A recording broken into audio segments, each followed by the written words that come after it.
wholeheartedly rejecting the governor's claim that responsibility for what happened at Marjory Stoneman Douglas High School lays with his incompetence. Jim DeFede, he said, "I wholeheartedly reject the governor's statement. There was no wrongdoing on my part."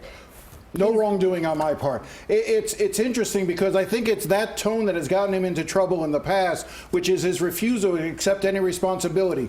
Over the past year, and even now, he talks about a couple of main issues, which are cited in the governor's removal order, but that he's tried to talk about in the past. One, he's always said that he should not be held responsible for the actions of one deputy, that being Scott Peterson. Well, what we came to learn through the course of the commission was that it was actually closer to 8 or 9 deputies that heard gunfire and failed to go into the building. The second is that he said that everyone on the Broward Sheriff's Office received proper training. One of the findings of the Marjory Stoneman Douglas Commission, and one of the things that came out, was that deputies had not been properly trained in these areas, that they had not received the training, that they did not know whether or not it was may go into the building or shall go into the building. And as I was listening to Scott Israel talk about how he did such a wonderful job with the Sheriff's Department and how he had there was no complaints on his part and no wrongdoing on his part, I thought back to the first press conference at Fred Guttenberg talking about, and this was his quote,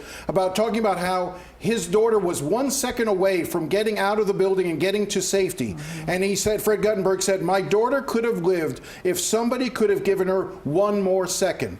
That's the case that is being made against Scott Israel, is that through the lack of training of his deputies, by their failure to go in, by the changes in policy that he made, changing it to whether or not they shall go in or may go in, those are the issues that cost lives at the end of the day in Marjory Stoneman Douglas.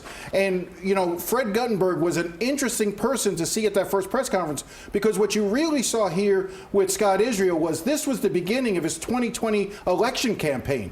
He understands that he's running in Broward County, which is a deeply blue county that went heavily for Andrew Gillum, did not go for Ron DeSantis. So by raising the NRA, talking about those things, he's trying to make the case that this is a Republican trying to oust a Democrat. But Fred Guttenberg being a validator there for Governor DeSantis, somebody who has opposed the NRA repeatedly, I thought that was very interesting that Fred was there for that press conference. Well, for a very, very long time, Scott Israel has been a harsh critic of the NRA and has called for stronger gun control laws. He's been one of the lone voices in South Florida for that, and he's saying that now the NRA controls the governor's office. Very, very strong language. But I want to ask you about another name that has come up in both of these news conferences, and that is the superintendent of schools in Broward County, Robert Runcie. Can Governor DeSantis possibly suspend him?